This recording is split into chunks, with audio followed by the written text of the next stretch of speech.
BTech, BBA మరియు MBA కోర్సులు 15+ years experience ఫ్యాకల్టీతో పాటు placement guarantee. Kishkindha university, Ballari. Andhra Pradesh రాజధాని అమరావతిపై అనుచిత వ్యాఖ్యల కేసు చినికి గాలివానగా మారింది. చివరికి senior journalist Kommineni Srinivasarao arrest వరకు వెళ్ళింది. అయితే అసలు పాత్రధారి కృష్ణరాజు ఎక్కడున్నారు? ఈ ప్రశ్నకు సమాధానం కనుక్కునేటువంటి పనిలో ఏపీ పోలీసులు ఉన్నారు. అయితే ఆయనకు సంబంధించినటువంటి సమాచారం ఇంతవరకు ఎవరికి తెలియలేదు. ఆ రోజు వ్యాఖ్యలు చేసిన తర్వాత ఒక వివరణ ఇచ్చి ఇంటికి తాళం వేసి కుటుంబంతో సహా ఆయన గుర్తు తెలియని ప్రాంతానికి వెళ్ళిపోయారు అనేటువంటి ఒక ప్రచారం జరుగుతుంది. సో ఏపీలోనే ఉన్నారా, వేరే రాష్ట్రాలకు వెళ్ళి తలదాచుకున్నారా అనేది ప్రస్తుతానికి పోలీసులు వెతికేటువంటి పని కాబట్టి పోలీసులు దాని గురించి ఆలోచించే అవకాశం ఉంది. అయితే కృష్ణరాజు గతంలో చేసినటువంటి వ్యాఖ్యలు కూడా పెద్ద ఎత్తున దుమారం రేపుతున్నాయి.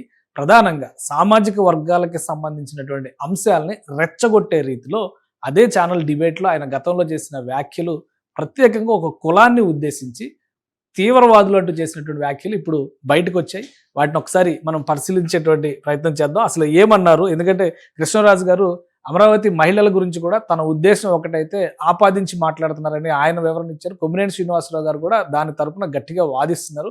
ఎందుకంటే ఆయన అలా అనలేదు, బట్ వీళ్ళందరూ పదే పదే టెలికాస్ట్ చేయడం వలన ఇంకా అమరావతికి ఎక్కువ చెడ్డ పేరు వచ్చేస్తుందంటూ కొమ్మినేని శ్రీనివాసరావు గారు కూడా బాధపడుతున్నారు. అయితే మొదటి నుంచి కూడా ఈయన వ్యవహార శైలి ఇంతే అని మాట్లాడుతున్న వాళ్ళు కొంతమంది ఉన్నారు. ఎందుకంటే చలసాని శ్రీనివాస్ గారు ఆంధ్ర మేధావుల ఫోరం అధ్యక్షులు, ఈయన గురించి ప్రస్తావన వచ్చినప్పుడు చాలా క్లియర్గా చెప్పారు గతంలో తనకి స్వయంగా అనుభవాలు ఉన్నాయని. అలానే బీజేపీ నాయకుడు పెద్దిరెడ్డి రవికిరణ్ కూడా గతంలో జరిగినటువంటి డిబేట్లో ఒక అనుభవం గురించి చెప్పారు. ఇప్పుడు రవికిరణ్తో జరిగినటువంటి డిబేట్లో చేసిన వ్యాఖ్యలే సోషల్ మీడియాలో వైరల్గా మారుతున్నాయి. ఒకసారి ఆ వ్యాఖ్యలు ఏంటో చూడండి. సమాజంలో ఒక కాపు సామాజిక వర్గంలో మాత్రమే మిలిటెన్సీ తత్వం ఉందండి.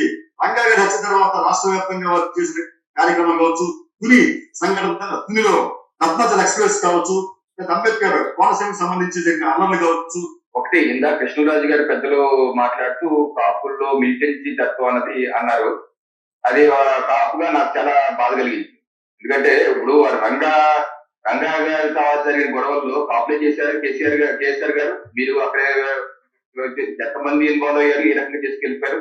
ఒక సామాజిక వర్గం మీద అలాగా ఓపెన్ గా మిలిటెన్సీ అంటే ఏంటంటే అంటే ప్రజాస్వామ్యానికి వ్యతిరేకంగా మిలిటెంట్లు మొత్తం పెంచేసేది అటువంటిది కాపు సామాజిక వర్గం అనే విధంగా ఆయన మాట్లాడటం చాలా బాధాకరం. అది ఆయన వెనక్కి తీసుకుంటే మంచిది.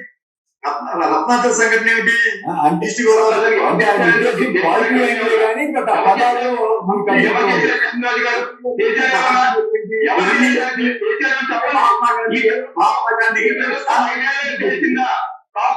చెప్పారా ఒకసారి రత్నాచల్ విషయం కావచ్చు,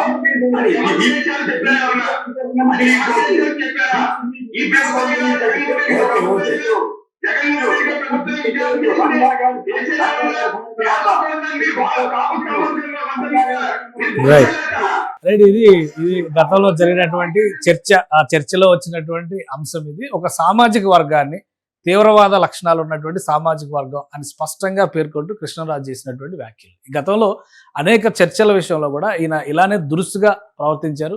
ముఖ్యంగా మతాలకు సంబంధించి ఈ అమరావతికి సంబంధించినటువంటి అంశంలో మాట్లాడేటప్పుడు కూడా దేవతల రాజధాని అంటే ఏ దేవతల రాజధాని? హిందూ దేవతల రాజధానా, ముస్లిం దేవతల రాజధానా, లేదంటే క్రిస్టియన్ దేవతల రాజధాని అనేటువంటి ప్రశ్నని ఆయన లేవనెత్తారు. మళ్ళీ టైమ్స్ ఆఫ్ ఇండియాలో వచ్చినటువంటి ఒక కథనాన్ని కోట్ చేస్తూ వ్యభిచారానికి సంబంధించి లేదా వేశ్య వృత్తికి సంబంధించినటువంటి అంశాలను ప్రస్తావించారు. సో మొదటి నుంచి కూడా కృష్ణరాజు వ్యవహార శైలి చాలా దురుసుగా, దుడుకుగా, అవతలి వర్గాలను కవ్వించే విధంగా, ముందు చూపు లేకుండా, కనీస అవగాహన లేకుండా అభాండాలు వేసేటువంటి విధిగా ఉందనేటువంటి చర్చ ఇప్పుడు సోషల్ మీడియాలో జరుగుతుంది. గతంలో ఆయన డిబేట్స్లో మాట్లాడినటువంటి అనేక అంశాలకు సంబంధించినటువంటి ప్రస్తావనలు కూడా ఇప్పుడు సోషల్ మీడియాలో వైరల్ అవుతున్నాయి. సో ప్రభుత్వం, పోలీసు యంత్రాంగం వీటన్నిటిని పరిశీలించాలని డిమాండ్ చేస్తున్నారు. కొంతమంది ఈ పాత వ్యాఖ్యలపైన కేసులు పెట్టేటువంటి ప్రక్రియని ప్రారంభించినట్టుగా సమాచారం ఉంది ఇప్పటికే. ఎందుకంటే ఒక సామాజిక వర్గాన్ని తోలనాడుతూ ఆయన మాట్లాడినటువంటి విధానం అదే డిబేట్లో మళ్ళీ అదే కేఎస్ఆర్ ఖండించకపోగా, ఆయన కనీసం క్షమాపణలు చెప్పకపోగా కేవలం ఆయన ఉద్దేశం వేరు అని సమర్థించే రీతిలో మాట్లాడి ఇది కావాలని చెప్పని రాజకీయంగా ఒక వర్గాన్ని టార్గెట్ చేసేటువంటి లక్ష్యంతో చేసినటువంటి వ్యాఖ్యలు అనే విమర్శలు వస్తున్నాయి. సో ఒకసారి కృష్ణరాజు అరెస్ట్ అయితే మరిన్ని కేసుల పరంపర పెరిగేటువంటి అవకాశం ఉంది. ఆయన పదే చెప్తున్న మాట ఏంటంటే అమరావతికి సంబంధించి తాను చేసినటువంటి వ్యాఖ్యలు దానికి కట్టుబడి ఉన్న రీతిలో మాట్లాడుతున్నారు. అలానే ఎవరి మనోభావాలన్నా గాయపడితే క్షమాపణలు చెప్పడానికి సిద్ధం అనే రీతిలో మాట్లాడుతున్నారు. కానీ నేరుగా తాను చేసింది తప్పు అని బేషరతుగా మాట్లాడేటువంటి వ్యవహార శైలి మాత్రం కృష్ణరాజు ధోరణిలో కనబడలేదు. మొదటి 2 బైట్స్ మనం చూస్తే కనుక అమరావతికి సంబంధించి ఎక్కడున్నారండి ఈ సెక్స్ వర్కర్లు అంటే అమరావతి చుట్టుపక్కల ప్రాంతాల్లో ఇది చెప్తే నమ్మరండి. ఎందుకంటే ఆయన ఏమంటారు చంద్రబాబు నాయుడు గారు, అమరావతి దేవతల రాజధాని అంట. కానీ ఈ రోజునది సెక్స్ వర్కర్లకు నిలయంగా మారినట్టుగా ఆరోపణలు ఉన్నాయి. సరే, దీనికి ఆధారాలు ఏంటంటే ఈ రోజున ఈ అమరావతి చుట్టుపక్కల ప్రాంతాల్లో ఉన్న వందలాది మంది సెక్స్ వర్కర్ల కోసం అని చెప్పి అనేక స్వచ్ఛంద సేవా సంస్థలు పనిచేస్తున్నాయండి. వారి కండోమ్స్ ఇవ్వడం దగ్గర నుంచి, వారి పోషకాహారం ఇవ్వడం దగ్గర నుంచి, ఎయిడ్స్ కంట్రోల్ నియంత్రణ దగ్గర నుంచి దాదాపు 150 అసోసియేషన్లు అమరావతి చుట్టుపక్కల ప్రాంతాల్లోనే పనిచేస్తున్నాయి. అంటే ఆ ప్రాంతం సెక్స్ వర్కర్లతో ఎలా నిండిపోయిందో మనం అర్థం చేసుకోవచ్చు. అది దేవతల రాజధాని కాదండి, సెక్స్ వర్కర్లకు కేంద్రంగా మారిందన్న ఆరోపణలు వస్తున్నాయి.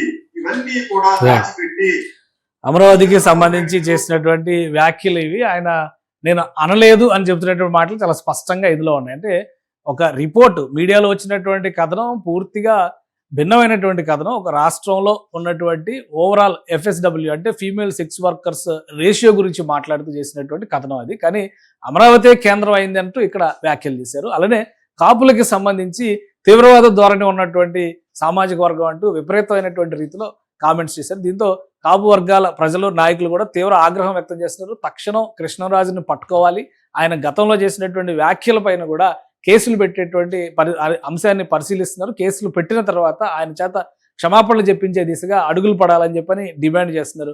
కృష్ణరాజు ప్రస్తుతం మిస్సింగ్ కేసుగా పోలీసులు చెప్తున్నారు. ఎందుకంటే ఆయన విజయవాడలోనే ఉన్నారు అనేది మొదట ఉన్నటువంటి సమాచారం. అయితే ఆయన ఇంటికి తాళం వేస్తుంది, ఎక్కడున్నారనే సమాచారం ఎవరికీ తెలియడం లేదు. ఇన్సిడెంట్ జరిగినటువంటి రోజు సాయంత్రమే ఇంటికి తాళం వేసి కుటుంబంతో సహా కృష్ణరాజు వేరే ప్రాంతానికి వెళ్ళారని చెప్పి అన్నారు.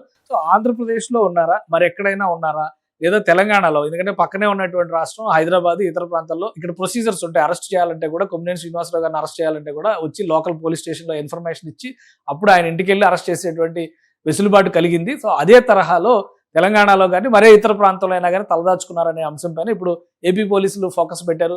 ఆయన అరెస్ట్ అయిన తర్వాత మరికొన్ని కేసులు ఆయన పైన పడేటువంటి అవకాశం కనిపిస్తుంది. ఇప్పటికే ఈ వ్యవహారంలో 52 కేసులు రాష్ట్ర వ్యాప్తంగా నమోదైనట్టుగా సమాచారం ఉంది. మరిన్ని కేసులు కృష్ణరాజు పైన వేయడానికి సంసిద్ధంగా ఉన్నట్టుగా సమాచారం వస్తుంది. సుమన్ టీవీలో మీ పర్సనల్ అండ్ బిజినెస్ ప్రమోషన్స్ కోసం కింది నెంబర్కి కాంటాక్ట్ చేయండి.